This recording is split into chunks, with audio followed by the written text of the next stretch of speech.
ఇక మావోయిస్టుల data మటాష్. Phone tapping వ్యవహారంలో కీలక మలుపు.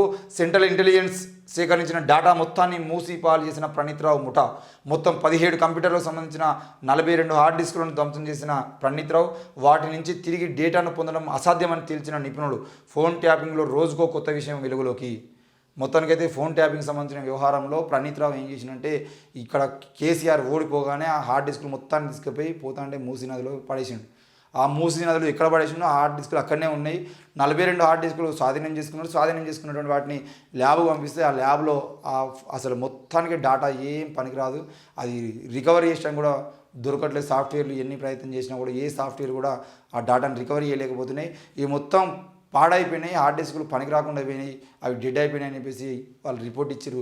అయితే ఇందులో మావోయిస్టులకు సంబంధించిన డేటా కూడా ఉంది అనేది అంటున్నారు. మరి ఈ విషయంలో మరి డేటాను తిరిగి రికవరీ చేస్తారా, లేదంటే ఇక్కడ ఉన్న ప్రణీత్రావు, భుజంగరావు వీళ్ళందరూ ఎవరైనా దానికి సంబంధించిన సమాచారాన్ని ఇచ్చడానికి ప్రయత్నం చేస్తారా? ఇంకో విషయం ఏంటంటే ప్రణీత్రావు అనే వ్యక్తి కేవలం ఈ హార్డ్ డిస్కులోని డేటా ఉంచిందా, రెండో హార్డ్ డిస్క్ కూడా ఏమైనా ఉన్నదా?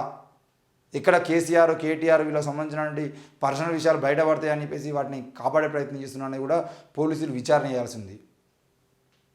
ఇక ఫోన్ ట్యాపింగ్ వ్యవహారం రాజకీయ మలుపు తీసుకుంటుందన్న వాదన వినిపిస్తుంది.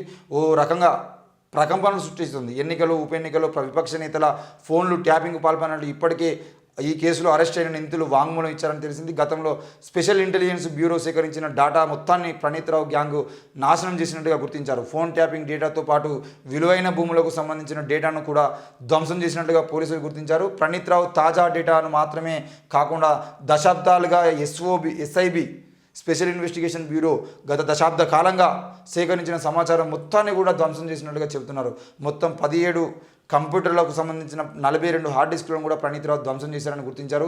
ఇలా ఈ హార్డ్ డిస్కులను మూసీ నదిలో పడేసినట్టుగా పోలీసులు చెప్తున్నారు. ప్రభుత్వం మారుతుందని తెలియగానే ప్రణీత్రావు మొత్తం డేటా నాశనం చేసినట్టుగా భావిస్తున్నారు. మావోయిస్టులకు సంబంధించిన పాత డేటా కూడా పోయినట్లు పోలీసులు గుర్తించారు. ఈ డేటా తిరిగి పొందే అవకాశం కూడా లేదని ఐటీ నిపుణులు చెబుతున్నారు. మూసీ నది నుంచి రికవరీ చేసిన హార్డ్ డిస్కుల నుంచి డేటా రికవరీ సాధ్యం కాదని తేల్చేశారు.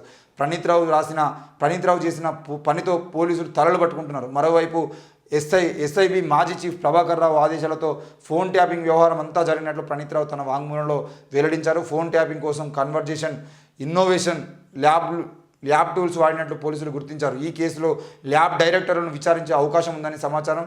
రేవంత్ రెడ్డి ప్రతిపక్ష నేతగా ఉన్నప్పుడు ఆయన ఇంటికి సమీపంలో గెస్ట్ హౌస్ కేంద్రంగా ఫోన్ ట్యాపింగ్ వ్యవహారం నడిచిందని విచారణ వెల్లడైంది. మొత్తానికైతే ఏది ఏమైనా కూడా ఒక వ్యక్తి అయితే ఇక్కడ పోలీసుల తప్పిదం కూడా పెద్ద ఎత్తున ఉంది.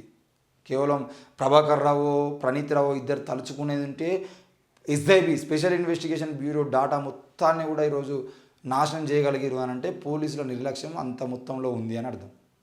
మరి దాని మీద బాధ్యత ఎవరు వహించాలి? ప్రభాకర్ రావు ఒక్కడు చెప్తే ప్రణీత్రావు ఒక్కడే మావోయిస్టులకు సంబంధించినటువంటి పాత కేసులకు సంబంధించిన డేటా మొత్తం కూడా పోగొట్టిండు అని అంటే ఒక్క వ్యక్తి 42 హార్డ్ డిస్కులు, అది కూడా స్పెషల్ ఇన్వెస్టిగేషన్ బ్యూరోకి సంబంధించినటువంటి ప్రధాన కేసులకు సంబంధించినటువంటి ఇన్ఫర్మేషన్ ఉన్నటువంటి డేటా మొత్తాన్ని ఒక్కడే ఈరోజు తగలబెట్టగలిగిండు అని అంటే నాశనం చేయగలిగిండు అని అంటే ఇక్కడ నుండి పోలీసు వ్యవస్థ ఇంత భ్రష్టు పట్టిపోయిందో అర్థం చేసుకోండి.